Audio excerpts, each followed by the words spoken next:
TSPSC board విషయానికి వస్తే కొంతమంది ప్రక్షాళన చేయాలంటారు, కొంతమంది ఇప్పటికే ఆ పాత సభ్యులంతా కూడా చైర్మన్తో సహా రాజీనామాలు చేసినప్పటికీ గవర్నర్ ఆమోదముద్ర వేయనటువంటి పరిస్థితి. అసలు ఏం జరగబోతుంది? ప్రక్షాళన జరుగుతుందా? కొత్త చైర్మన్ నియమిస్తారంటే ఏం చెప్తారు సార్? అంటే శ్రీశైలం గారు రెండు కోణాల్లో దీన్ని చూడాలి. ఒకటేంటంటే ఇప్పుడున్న కాంగ్రెస్ పార్టీకి ఒక బాధ్యత ఉంది. అంటే ఇప్పుడున్న కాంగ్రెస్ పార్టీ అధికారంలో రావడానికి గౌరవ మంత్రులు, గౌరవ ముఖ్యమంత్రి గారు ఈరోజు ప్రజాసేవ చేయడానికి అవకాశం ఇచ్చింది ఈ రాష్ట్రంలో ఉన్న యూత్, ప్రధానంగా నిరుద్యోగులు. కాబట్టి వాళ్ళకు భరోసా కల్పించి వాళ్ళ ఆకాంక్షలు నెరవేర్చాల్సిన బాధ్యత ప్రభుత్వానికి ఉంది. ఇది ఫస్ట్ ప్రయారిటీగా వాళ్ళు తీసుకోవాలి. గౌరవ ముఖ్యమంత్రి ఈరోజు మనకు రేవంత్ రెడ్డి గారు ఎవరైతే ఉన్నారో వారు అనేక సందర్భాల్లో నిరుద్యోగులు అనే పదాన్ని ఉపయోగించాడు. వాళ్ళ శ్రమ, వాళ్ళ ఓటు మేము అధికారంలో రావడానికి ఉందని చెప్పేసి అనేక సందర్భాల్లో చెప్పాడు. దాన్ని మనం అభినందించాలి. ఆ నేపథ్యంలోనే కొన్ని టెక్నికల్ ఇష్యూస్ ఉంటాయండి. అదేంటంటే ఈ ఉద్యోగ నియామకాలను రకరకాల బోర్డు చేస్తూ ఉంటాయి. ఉదాహరణకి ఎలక్ట్రిసిటీ బోర్డు కరెంట్ డిపార్ట్మెంట్లో ఉండే ఉద్యోగాలను నింపుతుంది. అట్లాగే గురుకుల బోర్డు గురుకుల ఉద్యోగాలను నింపుతుంది. పోలీస్ బోర్డు పోలీస్ ఉద్యోగాలు నింపుతుంది. ఇవన్నీ రాష్ట్ర పరిధిలో ఉండే బోర్డులు. కానీ తెలంగాణ పబ్లిక్ సర్వీస్ కమిషన్ మాత్రము అది పూర్తిగా అటానమస్ బోర్డు, అంటే రాజ్యాంగ ప్రాతిపదికన ఏర్పడే సంస్థ అది. అంటే ఆర్టికల్ 315 నుంచి ఆర్టికల్ 319 వరకు తెలంగాణ పబ్లిక్ సర్వీస్ కమిషన్కి సంబంధించిన రూల్స్ అండ్ రెగ్యులేషన్ చేస్తూ ఉంటుంది. రాష్ట్ర ప్రభుత్వము చైర్మన్ని, సభ్యులను నియమించే అవకాశాలు మాత్రమే కలిగి ఉంటుంది తప్ప వాళ్ళని తొలగించే అవకాశాన్ని వాళ్ళు కలిగి ఉండరు. వాస్తవంగా వాళ్ళు ఎట్లా తొలగించబడతా ఉంటుంటే వాళ్ళు తప్పు చేస్తే ఆ తప్పును మనము ఒక సిట్టింగ్ జడ్జి, సుప్రీంకోర్టు జడ్జి సమక్షంలో విచారణ జరిపి ఆ తప్పును నిరూపించబడితే ఆ విషయాన్ని రాష్ట్రపతి దగ్గర తీసుకపోతే అక్కడ వారు అప్రూవ్ చేస్తే వాళ్ళ యొక్క రిజిగ్నేషన్ అనేది ఆమోదించబడుతుంది. కాంప్లెక్స్తో కూడుకున్న విషయం అయితే. లేదా వీళ్ళంతా వీళ్ళు స్వచ్ఛందంగా రాజీనామా చేస్తే గవర్నర్ కూడా ఆమోదించవచ్చు. అది ఇప్పుడు ఏమైందంటే మొత్తం 10+1 స్ట్రక్చర్ అది. అంటే 10 మంది సభ్యులు ఉంటారు, ఒక్కరు చైర్మన్గా ఉంటారు. ఈ 10+1 11 మందిలో 5 ఆల్రెడీ రిటైర్ అయిపోయినారు. అంటే మిగిలింది 6. ఈ 6 4 అంటే మనకి 3 రిజైన్ చేశారు, చైర్మన్ రిజైన్ చేశాడు. ఇక మిగిలింది ఇద్దరు లేడీ ఎంప్లాయీస్. వాళ్ళిద్దరు, అందులో ఒకరు గవర్నమెంట్ టీచరు, మరొకరు ఆర్డీఓ ర్యాంక్లో ఉన్న ఆఫీసర్.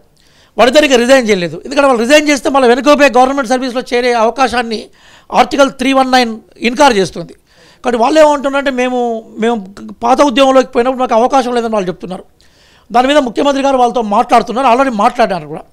తర్వాత ఈ ఇష్యూను మనకి గవర్నర్ గారు ఏం చేస్తారంటే వారి పరిధిలో రిజిగ్నేషన్ యాక్సెప్ట్ చేస్తే అయిపోయేది. కానీ గవర్నర్ గారు వీళ్ళ మీద కొన్ని ఆరోపణలు ఉన్నాయి కాబట్టి దాన్ని వాళ్ళు ఏం చేస్తారంటే డిపార్ట్మెంట్ ఆఫ్ పర్సనల్ ట్రైనింగ్కి పంపించారు. అంటే అది బేసికల్గా సివిల్ సర్వీసెస్కి సంబంధించిన ఆఫీసర్లని ట్రైనింగ్ చేసి వాళ్ళకు నైతికతకు సంబంధించిన ఇష్యూస్ మీద, అంటే రిజిగ్నేషన్కి సంబంధించిన ఇష్యూస్ మీద క్లారిఫై చేసుకోమని. ఇప్పుడు ఆ ఫైల్ పోయి ఢిల్లీలో ఉన్నది. అంటే మనకి డిపార్ట్మెంట్ ఆఫ్ ప్లానింగ్ అండ్ మనకి ఇది ట్రైనింగ్కి సంబంధించిన దగ్గరికి పోయింది. పోవడం వల్ల ఏమైపోయిందంటే అక్కడి నుంచి రావాలి. అయితే అది పెద్ద ఇష్యూ ఏం కాదు. గవర్నర్ గారు మళ్ళొకసారి రిమైండర్ రాసిన, లేదా గవర్నర్ గారు కొంచెం దీని మీద కొంత టైం వెచ్చించి ఢిల్లీకి పోయి వాళ్ళకి చెప్పినా కూడా రిజిగ్నేషన్స్ యాక్సెప్ట్ అవుతాయి, కాదన్న విషయం కాదు. అయితే నాకు తెలిసి ముఖ్యమంత్రి గారు ఒకసారి ఆల్రెడీ గవర్నర్ గారు కలిశారని, గవర్నర్ గారిని కొంచెం తెలంగాణ పబ్లిక్ సర్వీస్ కమిషన్ రాజీనామా విషయాలను మీరు తొందరగా తేలిస్తే మేము మళ్ళీ ఉద్యోగాల ప్రక్రియకు పోతామనేది చెప్పినట్టుగా తెలిసింది. బహుశా ఈరోజు ముఖ్యమంత్రి గారి ఉపన్యాసాన్ని నేను కూడా మీతో పాటుగా మన ఛానల్లో విన్నాను. అందులో నాకు అర్థమైంది ఏంటంటే ముఖ్యమంత్రి గారు చాలా ప్రయారిటీ ఇస్తున్నారు దీనికి. ఆయన ఒకటే అన్నాడు, 2 లక్షల ఉద్యోగాలను భర్తీ చేస్తాం. నిజానికి ఒక జాబ్ క్యాలెండర్ రిలీజ్ చేస్తాం మేము. కాంగ్రెస్ పార్టీ మేనిఫెస్టో ఏదైతుందో ఆ మేనిఫెస్టోలో జాబ్ క్యాలెండర్ రిలీజ్ చేస్తాం. నేను కూడా మేనిఫెస్టో కమిటీ మెంబర్నే. ఆ జాబ్ క్యాలెండర్ చేస్తున్నప్పుడు నేను, ప్రొఫెసర్ జానయ్య గారు, వారి పెద్దలు, వారితో కలిసి మేము పనిచేసిన నేపథ్యం మాకుంది. దుద్దిల శ్రీధర్బాబు గారు దానికి చైర్మన్గా ఉండేది.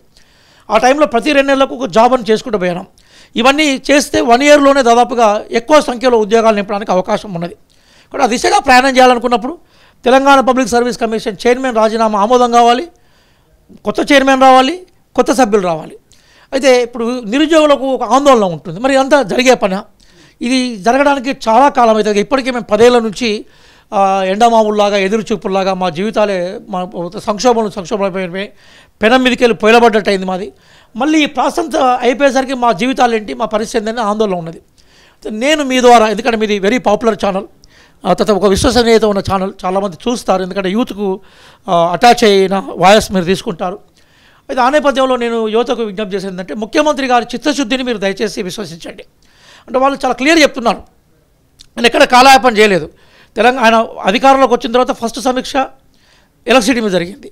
రెండవ సమీక్ష నిరుద్యోగుల మీద జరిగింది, మూడవ సమీక్ష ధరణి మీద జరిగింది. అంటే ఆయన చాలా చాలా సీరియస్గా ఉన్నట్టే కదా. హామీ ఇచ్చాడు, అంటే టెక్నికల్ ఇష్యూస్ను ప్రజలకు చెప్పాడు. ఆయన హిడెన్ చేయలేదు, దాయలేదు. అంటే తెలంగాణ పబ్లిక్ సర్వీస్ కమిషన్కి చైర్మన్ నియమించబడకుండా, సభ్యులు నియమించబడకుండా, చైర్మన్ ఆమోదం లేకుండా పరీక్షల ఫలితాలు ఇవ్వడం కానీ, పరీక్షలు నిర్వహించడం కానీ, అట్లాగే పరీక్షలను కంటిన్యూ చేయడం కానీ సాధ్యం కాదన్న విషయాన్ని ఆయన చెప్పాడు. అంటే ఉన్న విషయాన్ని ఉన్నంగా చెప్పాడు. అట్లాగే గవర్నర్ కలిసే ప్రయత్నాన్ని మరొకసారి ముఖ్యమంత్రి గారు చొరవ తీసుకుంటే మంచిగా ఉంటుంది అనేది ఒక ఇక్కడ ఉద్యమకారుడిగా, అలాగే అనేక సంవత్సరాల నుంచి ఒక బోధకుడిగా, ఒక టీచర్గా నేను ముఖ్యమంత్రి గారిని అభ్యర్థిస్తున్నాను. అలాగే గవర్నర్ గారు కూడా నేను అభ్యర్థిస్తున్నాను, మీరు తొందరగా ఈ విషయం తేలిస్తే లక్షలాది మంది వాళ్ళ అవకాశాల కోసం చూస్తున్నారు. ఎందుకోసమంటే సామాన్య ప్రజలకి, ప్రధానంగా గ్రామీణ ప్రాంతాల్లో ఉండే విద్యార్థులకి గవర్నమెంట్ ఉద్యోగం అనేది ఒక సామాజిక ఆర్థిక మార్పు కదా. తన జీవితం యొక్క విలువనే మారిపోతుంది. సామాన్యమైన వాళ్ళకి వాళ్ళు మెరిట్ తోటి చదువుకొని తన జీవితాలను మార్చుకోవాలనుకుంటారు. దానికి ప్రభుత్వ ఉద్యోగం తప్ప వేరే మార్గం ఉండదు. కానీ తొందరగా దీని మీద చర్య తీసుకుంటే ఏమైందంటే వాళ్ళకి నమ్మకం ఉంటుంది. కానీ ప్రభుత్వం ఆ దిశగా పోతే బాగుంటుంది అనేది నేను అభిప్రాయపడుతున్నాను.